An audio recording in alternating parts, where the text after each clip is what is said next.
Welcome to Tirunelveli சமையல். இன்றைக்கி திருநெல்வேலி சமையலில் குடல் கறி எப்படி செய்யலான்னு பார்க்கலாம் வாங்க. குடல் கறி செய்கிறதுக்கு ஃபஸ்ட்டு ஒரு பெரிய கடாயை எடுத்து அதை அடுப்பில் வச்சு சூடு பண்ணிக்கோங்க.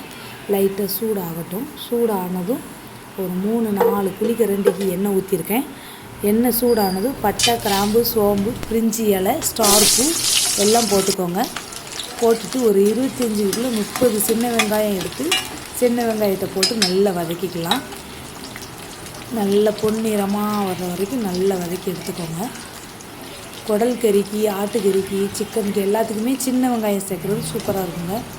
இஞ்சி பூண்டு பேஸ்ட் ஒரு 4 ஸ்பூன் எடுத்து போட்டிருக்கேன். ஒரு தக்காளி எடுத்து போட்டிருக்கேன். அதை நல்லா எண்ணெயிலே ஃப்ரை பண்ணிக்கலாம். நல்லா வதக்கி விட்டுக்கோங்க. பாருங்கள், நல்லா வதங்குது பாருங்கள். இஞ்சி பூண்டு பேஸ்ட்டு எண்ணெயிலே வதக்குனா அது ஒரு மனமே ஒரு இதாக இருக்கும். ஒரு கொத்து கருவேப்பிலை போட்டுருங்க. கருவேப்பிலையும் போட்டு நல்லா வதக்கிக்கலாம். இது கூட கொஞ்சம் காஷ்மீரி சில்லி பவுடர் போட்டிருக்கேன். காஷ்மீரி சில்லி வந்து கொஞ்சம் கலர் காண்டி தான் நம்ம யூஸ் பண்ணுறோம். நல்லா 1 ஸ்பூன் போட்டு நல்லா மிக்ஸ் பண்ணி விட்டுக்கலாம்.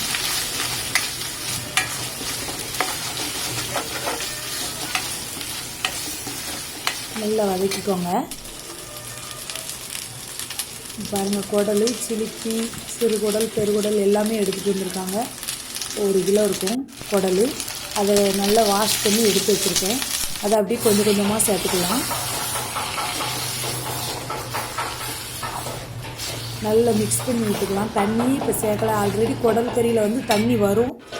நம்ம இது கூட நல்லா மிக்ஸ் பண்ணி விட்டுட்டு நான் அந்த இஞ்சி பூண்டு அரைச்ச ஜாரில் கொஞ்சம் தண்ணி ஊற்றிருக்கேன். கறி முங்குத அளவுக்கு. கறி நல்லா வேகணும். குக்கரில் வைக்கிறதோடு இப்படி பாத்திரத்தில் வைக்கிறது தான் கறி டேஸ்ட்டாக இருக்கும். அதனால் தண்ணி ஊற்றி அப்படியே ஒரு பிளேட் போட்டு மூடி வச்சுக்கலாம். இது வேகிறதுக்கு எப்படி ஒரு 1/2 hour ஆகும். பாருங்கள் எப்படி வேகுதுன்னு பாருங்கள். நல்லா எண்ணெய்லாம் பிரிஞ்சு வந்துருச்சு பாருங்கள். நல்லா இன்னொரு தடவை மிக்ஸ் பண்ணி விட்டுக்கலாம்.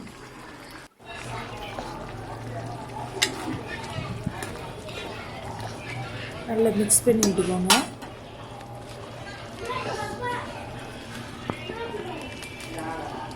இது கூட நம்ம சக்தி மட்டன் மசாலா தான் இன்றைக்கி நான் சேர்த்துருங்க.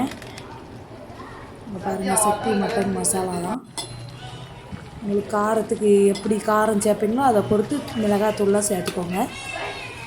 மட்டன் மசாலாவும் நிறைய போட்டிங்கன்னா ரொம்ப காரமாகிடும். பார்த்து சேர்த்துக்கோங்க. நீங்கள் எல்லாமே ஒரு கண் அளவு தான்.